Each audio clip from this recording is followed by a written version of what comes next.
Well, hello there, everybody. You are watching Funny Old Guys. I'm the comedy thief, and beside me is my old friend, the renowned surgeon, Dr. Fatpacker. Say hello.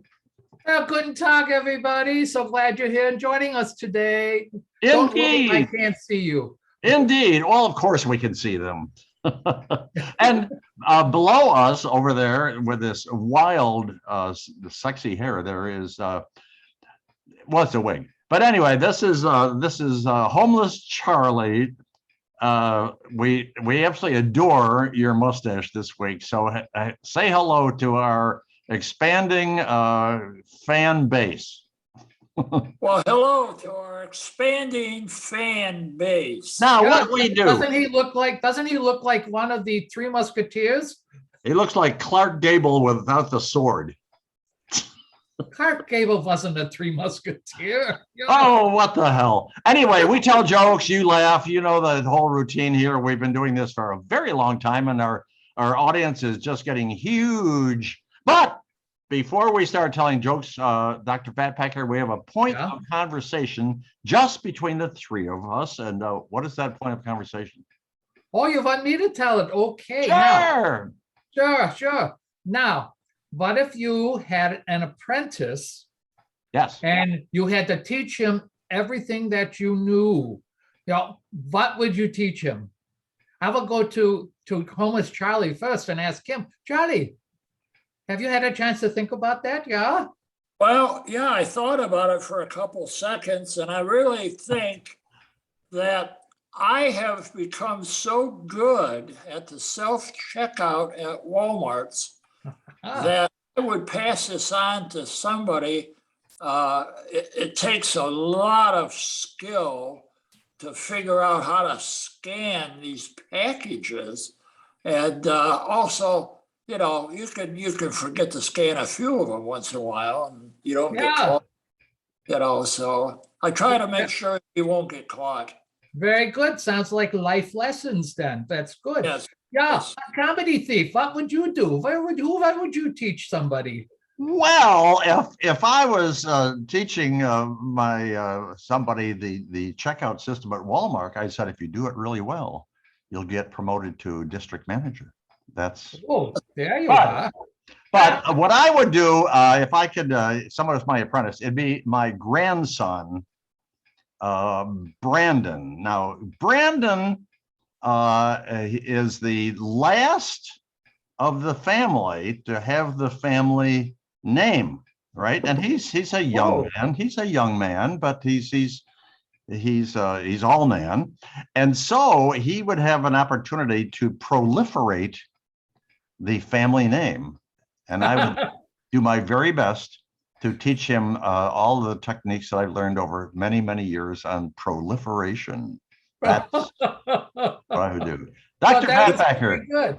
Yeah. Dr. Fatpacker, tell us a joke.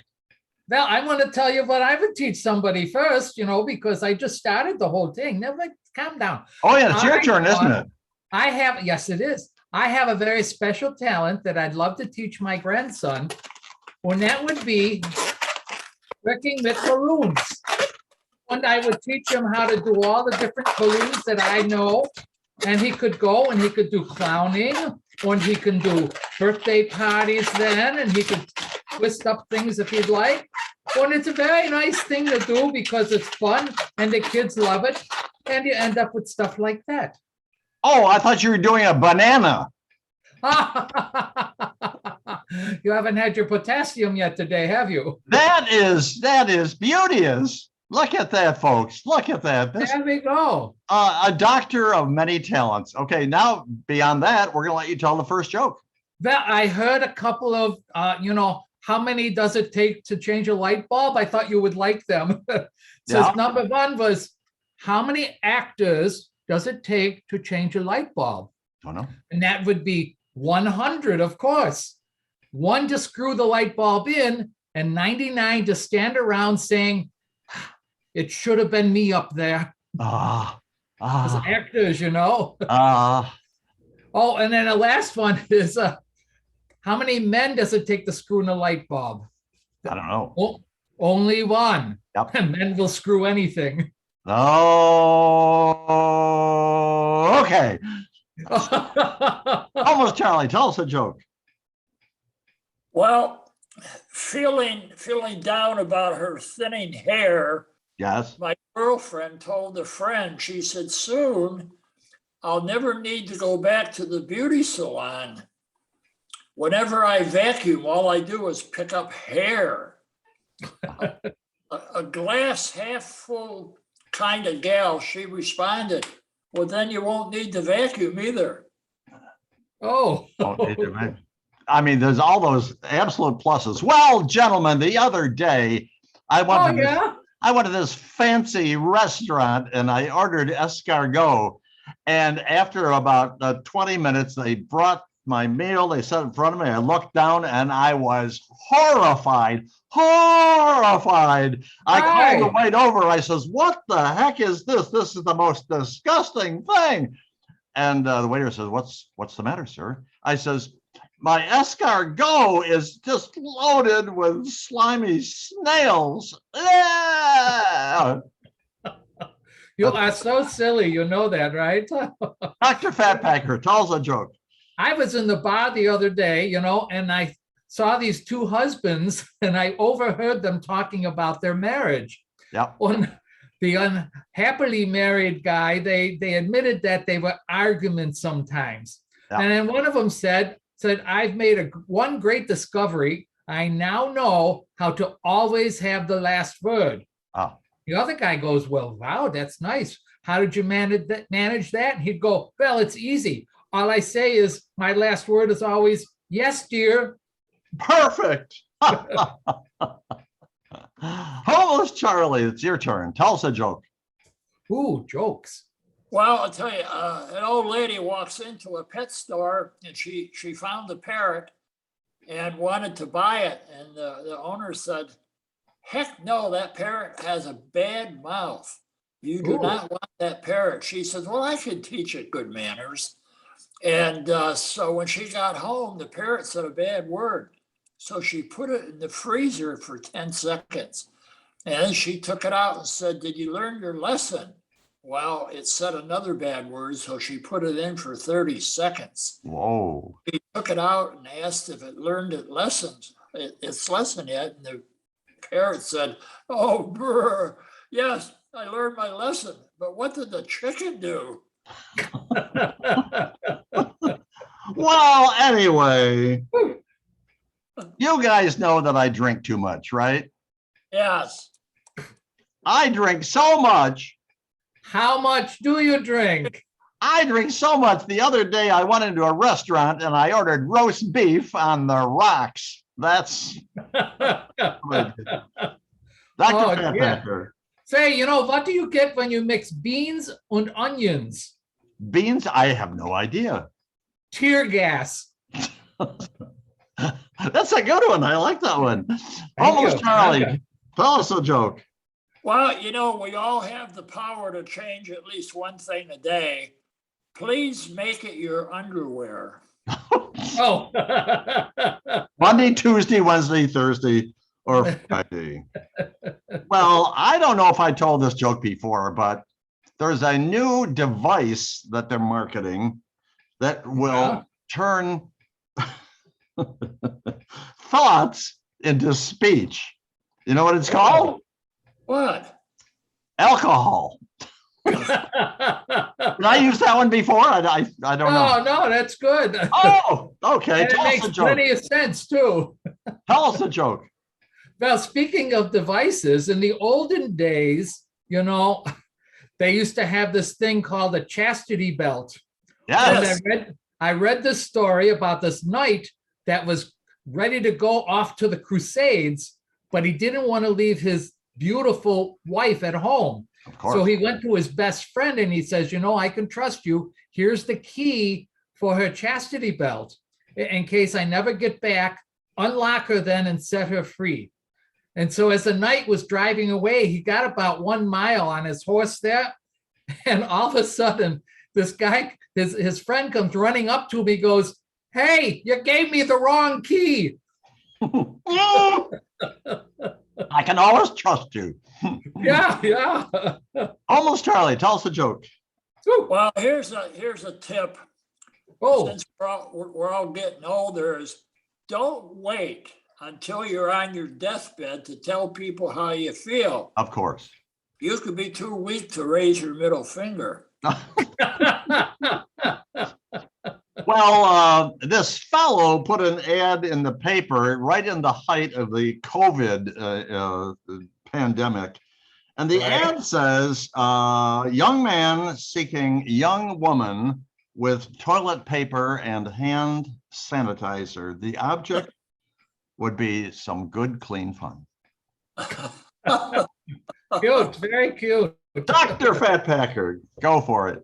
Well, I was walking around the other day and I was walking through the cemetery and a thought crossed my mind. I said, hey, you can call me a sentimental old fool if you like, but I just couldn't resist it. I text my ex saying, wish you were here. Oh, how thoughtful of you, Dr. Fat Yeah, Packer. thank you. Danke.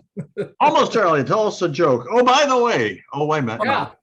Well, we're near the last joke, but we're not at the last joke. So tell us a joke there, homeless. Well, now you just threw me all off, but Oh, no. well, here's something I found out is that common sense Yeah. is not a gift, it's a punishment because you have to deal with everyone who doesn't have it. That's right. That's hysterical. I bet it is. What are the sounds that two porcupines make when they're kissing? Ouch. Yes! Dr. Fat Packer, this is your last one. Oh, my goodness. Well, I've got a couple of puns that came up the other day in the office, and I thought you might like them. Okay. Did you know that the issue of legalizing marijuana that will be voted on by a joint session of Congress? Of course. Very That's good. Also, there was a tryout for the Christmas play at an all-girls high school. Yes. And every student had the opportunity to eat, drink, and be merry. But that's a whole different conversation. Okay. It was Last a girls' school, it didn't matter. last one there, homeless Charlie. The little Tony was 9 years old and staying with his grandma for a few days. He'd been playing outside with the other kids, but he came into the house and said, Grandma, what's it called when two people sleep in the same room and is on top of the other? And she was taken aback, but she decided to tell him the truth. She says, it's called sexual intercourse, darling. And little Tony says, oh, okay. He went back outside to play with the other kids. Well, a few minutes later, he came back and said angrily, Grandma, it isn't called sexual intercourse. It's called bunk beds. And Jimmy's mom wants to talk to you. Well, here's a news item for you guys. The other day, robbers broke into the Gap retail store and they filed reports, and the police said the suspects are considered to be armed and casual. That's what they are. So anyway, this is a Comedy Thief. We're saying goodbye. We're done. We're out of here. Oh, wait, I almost forgot. We invite a famous person to be on our very next video. And Dr. Fat Packer, who are we inviting to be on our next video? Well, with the Christmas season coming up here, I thought the guy from White Christmas, Bing Crosby. Bing Crosby, you're invited to be on our very next video. So we want you to check in at funnyoldguys@gmail.com and you, He's Bing still Crosby. alive. What? Is he still alive? Huh? Is he still alive? Oh, Wait a let minute. me He's Google him. dead? Yes, he's dead, the poor guy. Well, then we can't invite him. I mean, how Well, about? we can invite him, but I don't think he'll be here. I don't think so. So who can we invite? Quick! Who? How about Denise Crosby? Who? Denise Crosby. She played Tasha Yar on The Next Generation. I'll take your word for it. I have no idea. So Tasha, her name is? Tasha, no, her name is Denise. She Oh, wait a played minute. Is Tasha. it Tasha or Denise? It's Denise Wait a minute. Crosby, All right, Tasha, Denise. or David Crosby. We can get him too. I have no idea who you are, but you're on the next video. 24 hours. Check in. If not, you go in the trash bin. So this is the Comedy Thief saying How unfortunate. farewell. I'm passing it along to Dr. Fatpacker for his farewell. Oh, yeah. Avita saying, everybody, it's so nice to have been here with you. I'm done. Yeah. No, you're not. You got to give him the 3 words. Oh, my goodness. I forget this almost as much as you forget to invite somebody. How about, oh, yeah, we go subscribe. All There 3 you of them. go. And Homeless Charlie, say goodbye to our wonderful, exciting fans. Goodbye to our wonderful, exciting fans. Okay, everybody wave, say goodbye. We'll see you down the road. It's been a pleasure. And here's your balloon animal.